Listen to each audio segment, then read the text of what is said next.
पल्लवी। और कितनी देर इंतजार करूं? सॉरी, बस निकल ही रहा हूँ। ठीक है, जल्दी आ जाओ। Okay, bye bye. Murti ji कहाँ है? अंदर है। चेक किया ना? हाँ, चेक किया। दो।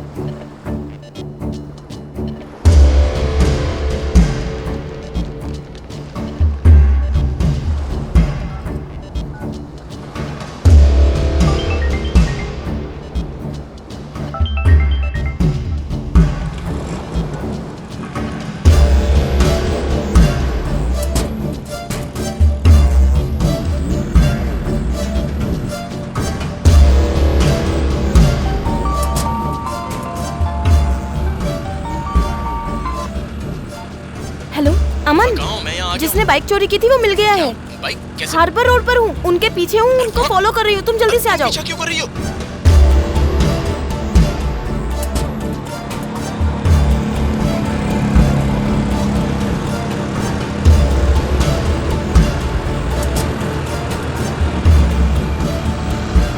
तुझे नंबर प्लेट बदलने को कहा था ना? सोचा पहले आपको दिखा दूं।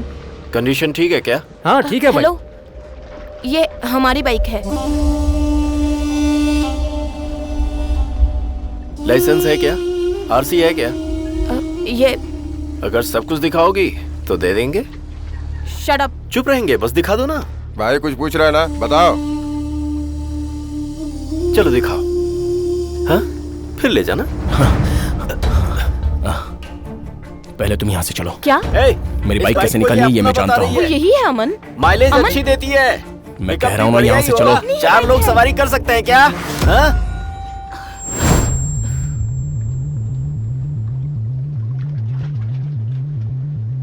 एक मिनट।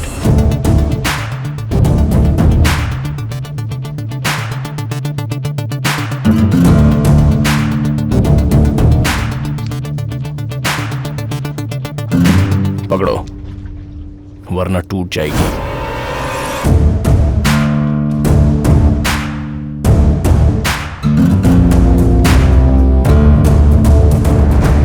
क्या कह रहा था? 4 लोग एक साथ बैठ सकते हैं क्या पूछा?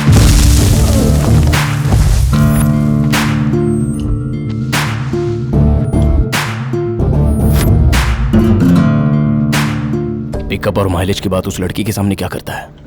मैं मेरा माइलेज दिखाता हूँ ना। ए ज्यादा होशियार।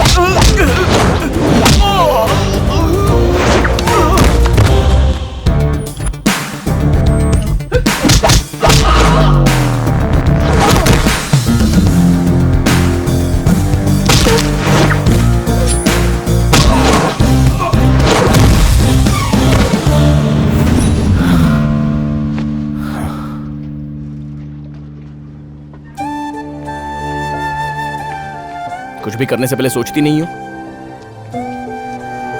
तुम्हें कुछ हो जाता तो? बाइक का क्या है? हे, पहली बार मिलने के बाद हम इसी बाइक पर घूमे थे। यादें जुड़ी हैं अमन। शादी हो जाने के बाद मुझे और बच्चों को उसी बाइक पर घुमाना है तुम्हें। हाँ?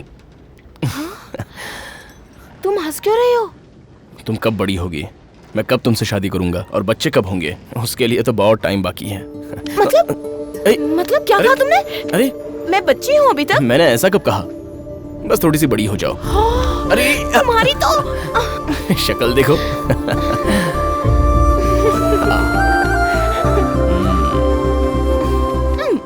माँ, मुझे आज्ञा दीजिए युद्ध में जाने की। मैं शत्रुओं को पराजित करके ही लौटूंगा। हाँ, आ गई तुम। वो पद्मा भी ना बेटी की पढ़ाई खत्म होते ही शादी करके ससुराल भेज दिया। लड़का क्या करता है? पायलट है। अब क्या चाहिए? जब लड़का अच्छी तरह सेटल्ड हो तो उसकी उम्र नहीं देखते। तुम्हारी उम्र 16 थी जब मैंने तुमसे शादी की थी। कोई कमी है तुम्हें? महारानी बनकर रह रही हो। मैंने भी आपकी बेटी से ऐसे ही शादी की थी। वो भी खुश है कि नहीं? थोड़ा सेटल्ड होकर करते तो ज्यादा खुश रहती वो। सुनिए जी, मैं जब उसकी शादी में गई थी सब पल्लवी की शादी के बारे में पूछ रहे थे। उसी में तो लगा हुआ हूँ। कितना पढ़ा है, जॉब क्या है, सैलरी कितनी है, परमानेंट है कि नहीं है, सारे कैलकुलेशंस होते हैं। बगल वाले या ऊपर ट्यूशन वाले से थोड़ी ना शादी कर देंगे। हैं? आप ठीक कहते हैं जी। हमारी पल्लवी को तो बहुत अच्छा लड़का मिलेगा। मासी गेम खेलते हैं प्लीज, चलो गेम खेलते हैं मासी प्लीज। अमन, मैं तुम्हें ही फोन करने वाला था। सर। दिल्ली जेएनयू से प्रोफेसर चटर्जी का फोन आया था। तुम्हारे सारे जर्नल्स उन्होंने देखे हैं, बहुत इंप्रेस हुए हैं। तुम्हें वो इसी वक्त दिल्ली बुला रहे हैं। अगर तुम उनके अंडर में रहकर प्रैक्टिस करोगे तो पीएचडी को अलग ही क्रेडिबिलिटी मिलेगी। पल्लवी,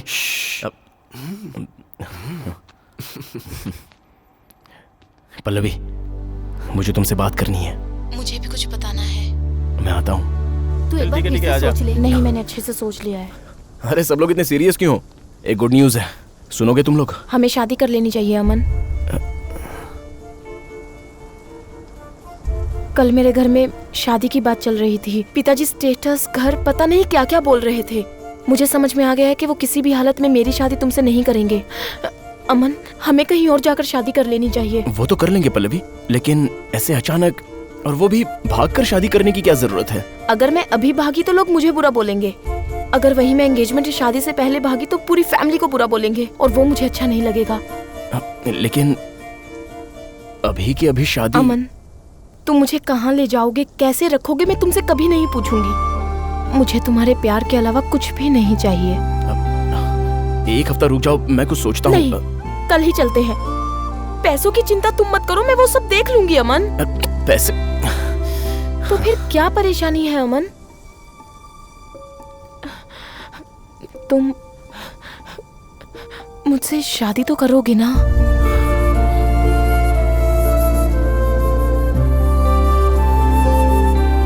कर लेते हैं।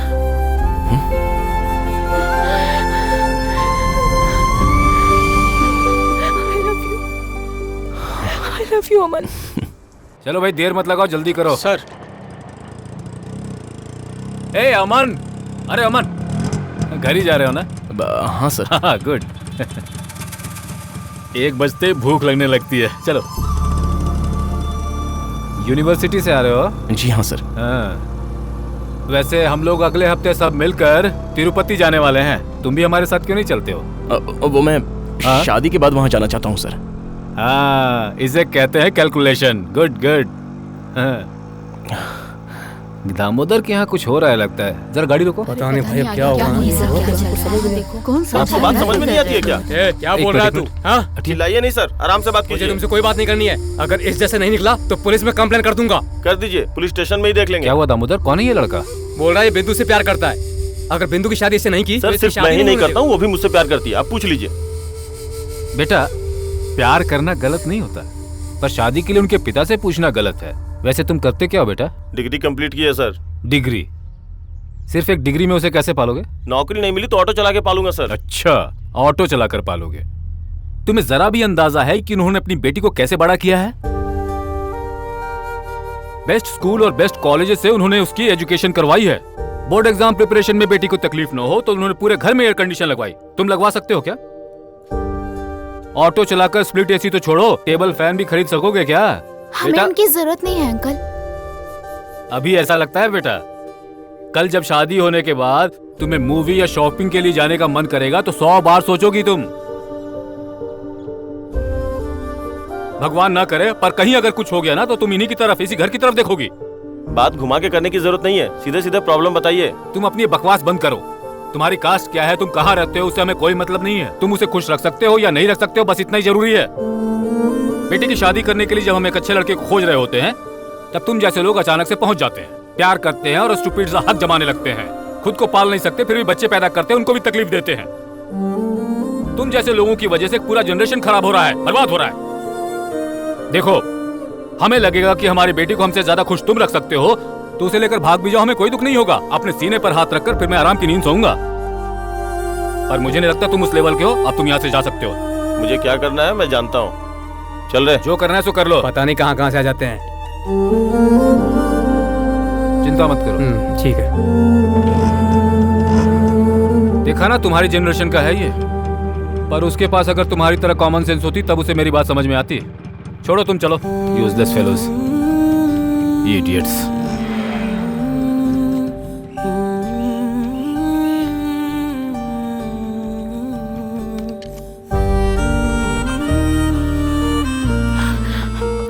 हो गया ना?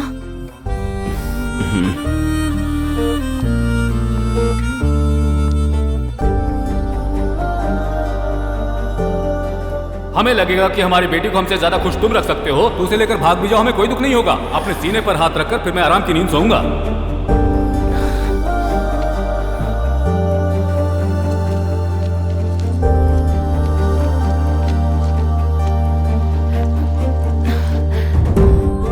दिल्ली जेएनयू से प्रोफेसर चटर्जी का फोन आया था। अगर तुम उनके अंडर में रहकर प्रैक्टिस करोगे तो पीएचडी को अलग ही क्रेडिबिलिटी मिलेगी।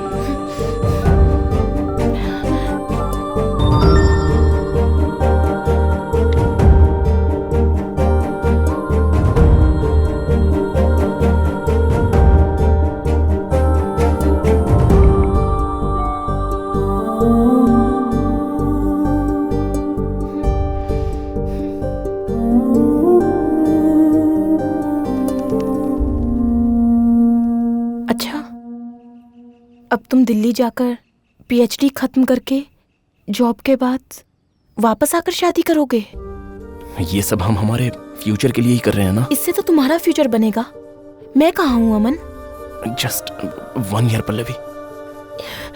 इस बीच घर वालों ने मेरी शादी कर दी तो? उससे पहले ही आकर मैं तुम्हें यहाँ से ले जाऊंगा पल्लवी। बस समझने की कोशिश करो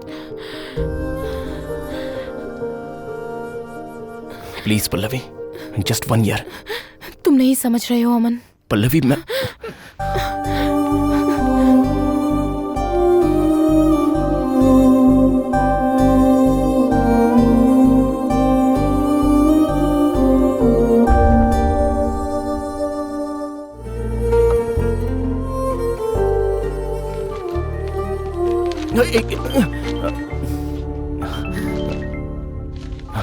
हाय Pallavi.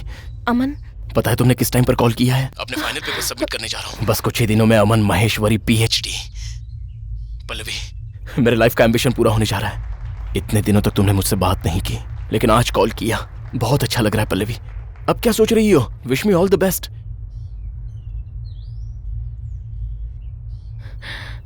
All the best. Thank you so much. ठीक है सेमिनार के बाद कॉल करता हूँ। बहुत सी बातें करनी है। Bye bye bye.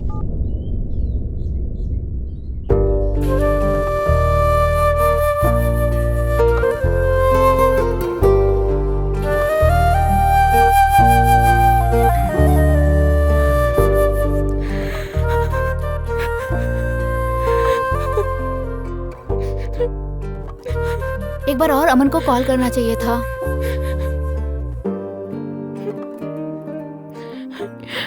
अगर बताती तो अगर ले जाता शायद।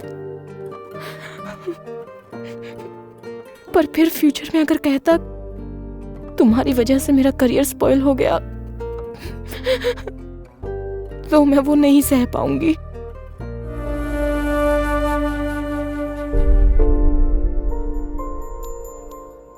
ये 1 साल मैं तुमसे दूर कैसे रहा ये मैं ही जानता हूँ। और अब 1 मिनट भी तुमसे दूर अमन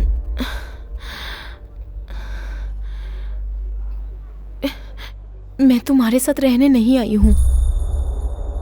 कल मुझे प्रोफेसर मूर्ति जी का फोन आया था। हेलो, मैं प्रोफेसर मूर्ति बोल रहा हूँ। हाँ सर बोलिए, कैसे हैं आप? मैं ठीक हूँ पल्लवी, तुम कैसी हो? मैं ठीक हूँ सर। अमन कैसा है? डेफिनेटली अच्छी पोजीशन पर होगा। नहीं पल्लवी, जब से उसे पता चला है कि तुम्हारी शादी हो गई है वो डिप्रेशन में है। किसी तरह उसे समझाकर यूएस भेज दिया है और जॉब ज्वाइन करवा दी है, पर वो तुम्हारे ख्यालों से बाहर नहीं निकल पा रहा। ड्रिंकिंग का एडिक्ट हो चुका है। उसने मुझसे कहा कि वो तुमसे मिलना चाहता है, लेकिन मैंने कहा ये ठीक नहीं होगा। अभी तो वो ऑफिस भी नहीं जा रहा। 10 दिन में अगर उसने प्रोजेक्ट टेक ओवर नहीं किया तो जॉब से निकाल दिया जाएगा।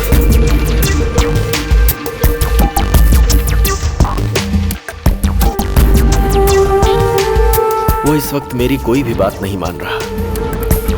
मैंने सोचा तुम्हें फोन करके कह दूं, शायद वो तुम्हारी बात मान ले। मेरे करियर में वो एक बेस्ट स्टूडेंट था पल्लवी, अब अपनी आंखों के सामने ही।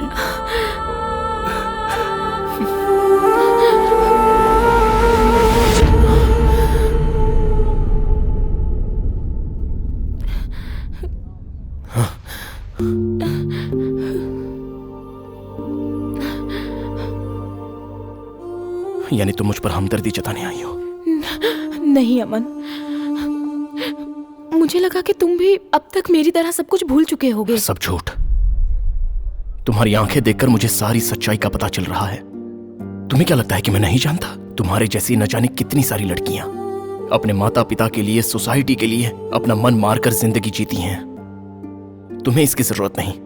तुम्हारे साथ मैं हूं, बस एक बार बोल दो, बाकी सब मैं संभाल लूंगा। अमन, मैं अरुण के साथ बहुत खुश हूँ। मैं कैसे समझाऊं तुम्हें? इस 1 साल में उसने मुझे इतना प्यार दिया कि मैं सब कुछ भूलकर उसे प्यार करने लगी। क्या ये तुम कह रही हो पल्लवी? मेरी आंखों में देखकर बोलो, तुम बोलो, क्या तुम्हारे दिल में मैं नहीं हूं? Leave me. नजरें क्यों नहीं मिला रही हो? नजरें मिलेंगी तो तुम्हारी आंखों में आंसू आएंगे, इसलिए। अमन, तुम्हें समझा रही हूँ, तुम समझ क्यों नहीं रहे? तो फिर क्यों आई? मैं पीऊं तो क्या? मेरी जॉब चली जाए तो क्या? मैं मर भी जाऊं तो क्या? वो सब ना हो इसलिए आई हूं। उस वक्त जिस हालत में मैं थी, तब मुझे हमारी शादी से ज्यादा तुम्हारा करियर ज्यादा इंपॉर्टेंट लगा, इसलिए शादी करके चली गई। अब तुम उसी करियर को बर्बाद कर रहे हो, ये मुझसे बर्दाश्त नहीं हो रहा।